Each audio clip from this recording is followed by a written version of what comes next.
Circle Time with Ellwyn Autumn, brought to you by Nightlights. If something in the dark isn't right, all you need is a little light.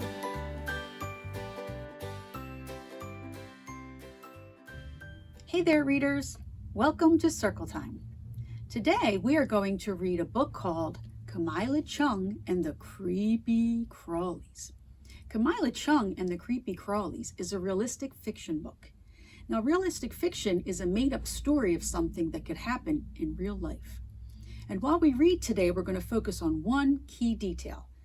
A key detail is something important that happens in the story, and today's key detail is the problem and the solution. Now, the problem is something that is bothering or upsetting the character, and the solution is how they solve the problem or make it better.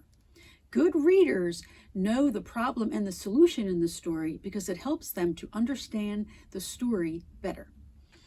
Before we begin reading, we need to review some vocabulary that comes up in the book. And I have the vocabulary written down right here on my board. And here they are: snuggled, exterminator, and spindly. Now, snuggled is when you sit close to someone or lie next to someone and you just kind of sit next to each other and keep each other warm and get cozy. An exterminator is someone who gets rid of bugs. And spindly is something long and thin. Now, when I say the vocabulary words, if you hear me say snuggled, exterminator, or spindly, I want you to pretend that you're hugging one of your favorite stuffed animals. And if you have one close by, you can sit with it while we're reading the story together. Now, when I say creepy-crawlies, I want you to make your hands like this, like a creepy-crawly. Now that we know our targeted vocabulary and what our key detail is, let's get started reading the story. And the title is Kamyla Chung and the Creepy-Crawlies. And it's written by me, Ellwyn Autumn, and illustrated by Don Tran. Now take a really good look at the front cover. Do you notice how dark it is? What colors did the illustrator use to make it so dark? I see lots of purples, some dark purples and some light purples. And what is Kamilah doing here on the front cover? Looks to me like she's sinking down under her covers. I wonder why she's doing that. How do you think she feels? I think she might be a little scared. Do you think that this might be part of what her problem is? There's only one way to find out. We need to open the book and read it. Daddy, do creepy-crawlies eat people? Asked Kamilah. Of course not, answered Daddy. It was bedtime again at the Chung house, and Kamilah did not want to go to sleep. I wonder why she doesn't want to go to sleep. I wonder if that's part of the problem. Kamilah snuggled Puffy Pig and looked around her bedroom with wide eyes. Daddy, are you sure creepy-crawlies don't eat people? I'm sure, answered Daddy. Who told you that? Joey Jordan. Daddy frowned. He's telling you stories. Kamilah scowled. I'll never listen to his stories again. Daddy smiled. I think that's a good idea. Kamilah smiled back. Me too. Daddy kissed her goodnight, turned off the light, and closed the door.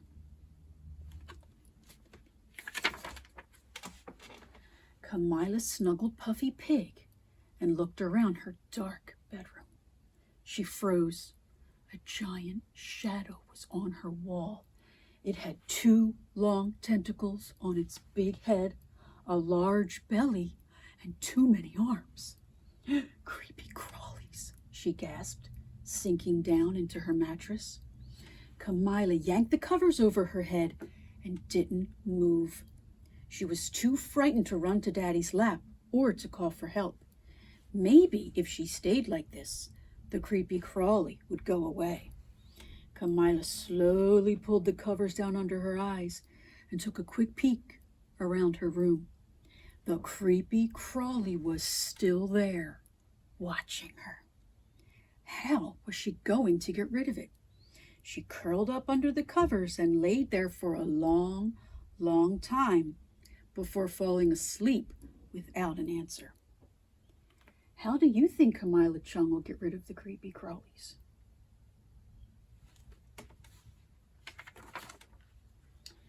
The next night, Kamilah snuggled with Floppy Bunny and looked around her bedroom with wide eyes. "Mommy, do rabbits' feet give you good luck?" "Of course," answered Mommy. "Who told you that?" "Miss Cannon read us a book about rabbits." Mommy smiled. "I'm glad you paid attention." Kamilah smiled back. "Me too."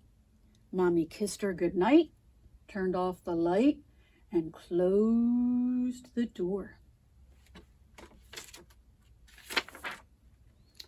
Kamilah squeezed Floppy Bunny's foot and looked around her dark bedroom. She froze. A giant shadow was on her wall. It had 2 long tentacles on its big head, a large belly, and too many arms. The Creepy-Crawly was back. Kamilah yanked the covers over her head and didn't move. She was too scared to run to Mommy's arms or to call for help. Maybe if she stayed like this, the Creepy-Crawly would go away. Kamilah slowly pulled the covers down under her eyes and took a quick peek around her room.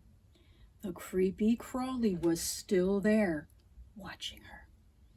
The rabbit's foot hadn't worked. Something more than luck was needed to make the Creepy-Crawly go away. Maybe if she stayed hidden, it wouldn't touch her. But she couldn't hide forever. Kamilah curled up under the covers and decided to ask Mommy and Daddy for help in the morning. And I think that's a really good idea, because sometimes you just can't figure things out on your own. You need to ask for help from someone you trust. Now, let's see how Mommy and Daddy help Kamilah with her problem. The next night, Kamilah plugged in her brand new nightlight. It's right here. She crawled into bed with Raggy Maggie. "Daddy, do nightlights really help at bedtime?" she asked. "Of course," answered Daddy. "Do you remember what the store clerk told us?" Kamilah nodded. "If something in the dark isn't right, all you need is a little light." Daddy smiled. "I'm glad you paid attention." Kamilah glanced at the nightlight, then at Daddy, and smiled back. "Me too." Daddy kissed her goodnight, turned off the light, and closed the door. Now at this point, we're going to make a prediction, and a prediction is a guess. So if you think the nightlight is going to help and get rid of all those Creepy-Crawlies, flash your hand like this. If you think the Creepy-Crawlies are still going to be there, make a Creepy-Crawly. All right, let's turn the page and see what happens. Now, before I read the words, I'm going to show you the picture, and then you can try and figure out if the nightlight worked or not. So what do you think? Did the nightlight work? I'm not so sure. Let's read the words. Kamilah shut her eyes and squeezed Raggy Maggie. She held her breath and slowly opened one eye. A giant shadow was on her wall. It had 2 long tentacles on its big head, a large belly, and too many arms. The Creepy-Crawly was back, and this time it had brought a friend.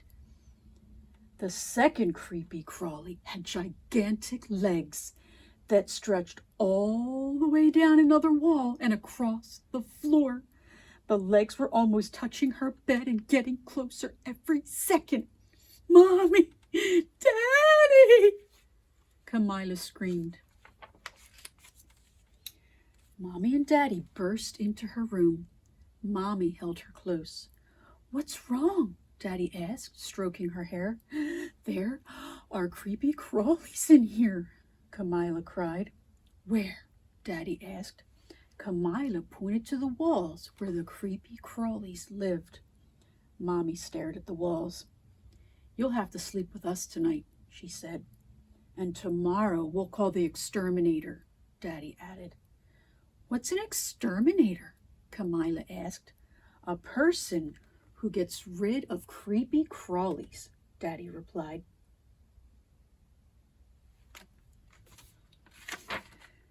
The next night, the exterminator came to Kamilah's house. She followed Kamilah, Mommy, and Daddy into Kamilah's bedroom. Where are these creepy crawlies? The exterminator asked. Kamilah pointed to the walls where the creepy crawlies lived. The exterminator walked around the room. She searched under the bed, looked in the closet, and poked through the shelves. What are you looking for? Kamilah asked. The creepy crawlies' hiding places, replied the exterminator. Can I help? Of course, said the exterminator. Kamilah searched around the bedroom too.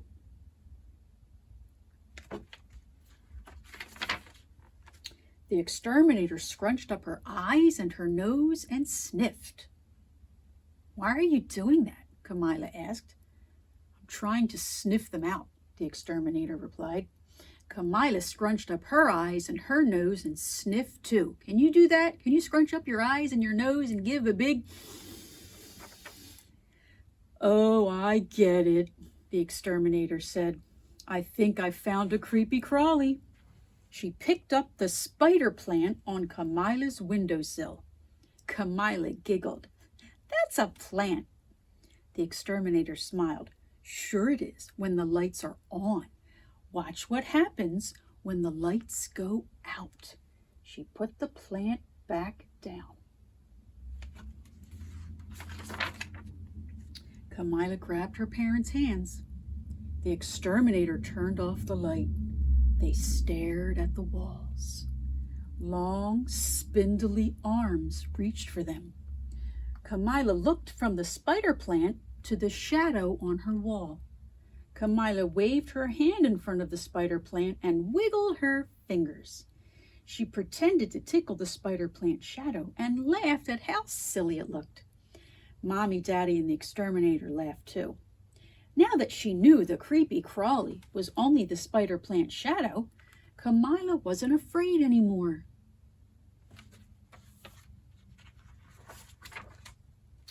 Where's the other one? Kamilah asked. Turn on your nightlight and we'll find out, said the exterminator. Kamilah hesitated. It's okay, Mommy said. Kamilah turned on the nightlight. The creepy crawly with the gigantic legs had appeared. The exterminator searched the room again. She took trinkets off the dresser, lifted dolls from their stands, and pulled stuffed animals from their shelves. Kamilah, Mommy, and Daddy helped. Now, before I turn the page, let's take a look at the pictures and see if you can figure out what is making that second creepy crawly with the long, spindly arms. Or I'm sorry, with the long legs.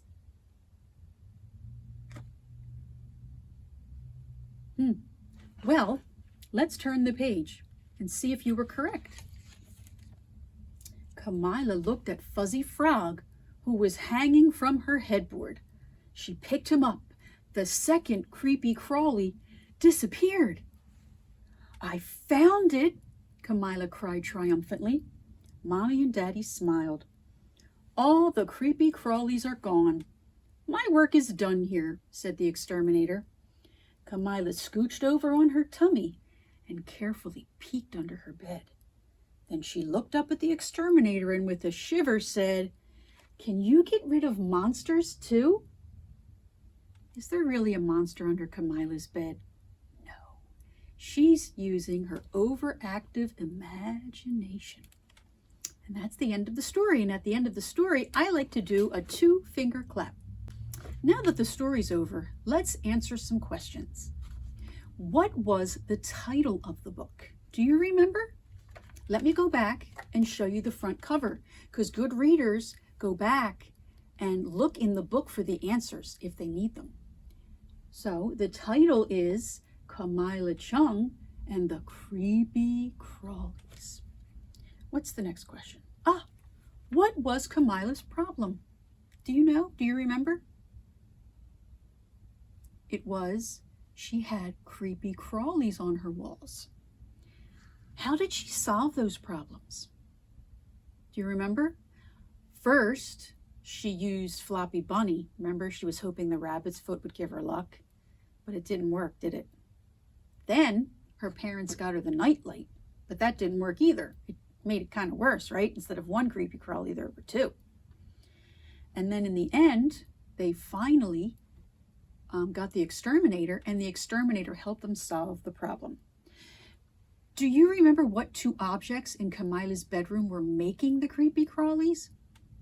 Well, one of them was a spider plant like this here, and the other one was Fuzzy Frog right here. See Fuzzy Frog right there in the picture? Do you remember who the characters were in the story? Here, let's take a look. The characters were Kamilah, Mommy, Daddy, and the exterminator. Now, what would have happened if Kamilah gave up after she didn't solve the problem the first time? The Floppy Bunny didn't work, but did she give up? No.